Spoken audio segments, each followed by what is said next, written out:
జగన్ కేసులు తేలేదెప్పుడు? కథ మళ్లీ మొదటికొచ్చిందా? విచారణలో ఎందుకు జాప్యం జరుగుతోంది? జగన్ బెయిల్ రద్దు పిటిషన్పై సుప్రీంలో ఎలాంటి వాదనలు జరిగాయి?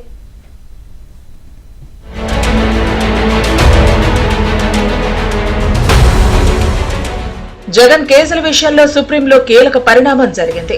మరోసారి విచారణ ధర్మాసనం మారింది.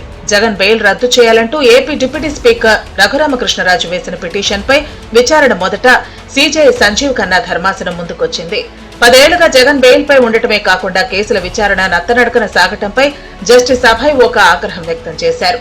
జగన్ పై ఉన్న కేసుల వివరాలన్నీ సమర్పించాలని, వాటన్నిటినీ పరిశీలించిన తర్వాత సమగ్రమైన ఆదేశాలిస్తానని తెలిపారు. సీబీఐ కూడా గత డిసెంబర్ నెలలో జగన్ కేసుల వివరాల చిట్టాను అందజేసింది.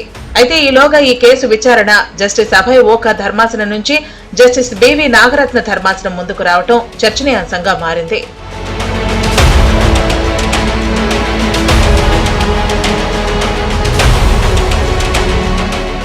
గత 12 ఏళ్లుగా ట్రయల్ ఒక్క అడుగు కూడా ముందుకు కదలలేదని రఘురామ తరపు న్యాయవాది శ్రీనివాసన్ ధర్మాసనం దృష్టికి తీసుకొచ్చారు.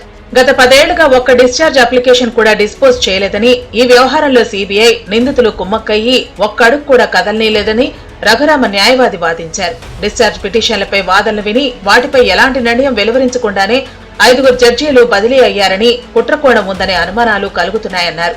అందుకే జగన్ బెయిల్ రద్దు చేసి ట్రయల్ ను వేరే రాష్ట్రానికి బదిలీ చేయాలని కోరుతున్నట్లు పిటిషన్ దాఖలు చేశామన్నారు. అయితే ఇప్పుడు ఆ రెండు తాము కోరుకోవటం లేదని, ఈ కేసుల్లో రోజువారీ విచారణ జరిగే నిర్దిష్ట కాలపరిమితిలోగా విచారణ పూర్తి చేయాలని మాత్రమే కోరుతున్నామని రఘురామ న్యాయవాది శ్రీనివాసన్ తెలిపారు.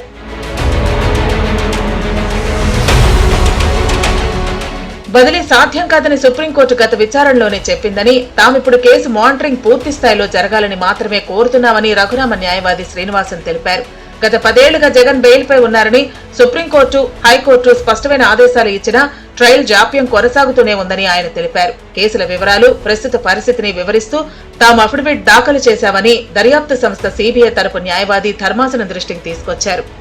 ఈ కేసును హైకోర్టు మానిటర్ చేస్తోందని, ఇంకా కేసు అక్కడ పెండింగ్ లో ఉందని జగన్ న్యాయవాది ముకుల్ రోహత్ కి తెలిపారు. అయితే కేసులో వాదనలు వినిపించేందుకు సీనియర్ కౌన్సిల్ అందుబాటులో లేరని, కేసును వేరే తేదీకి వాయిదా వేయాలని సీబీఐ తరపు న్యాయవాది విజ్ఞప్తి చేశారు. వచ్చే సోమవారం సీబీఐ తరపున సీనియర్ కౌన్సిల్ హాజరు కాకపోతే తానే వాదనలు వినిపిస్తానంటూ సొలిసిటర్ జనరల్ తుషార్ మెహతా ధర్మాసనానికి తెలిపారు. అందుకు అంగీకారం తెలిపిన ధర్మాసనం తదుపరి విచారణను వచ్చే సోమవారానికి వాయిదా వేసింది.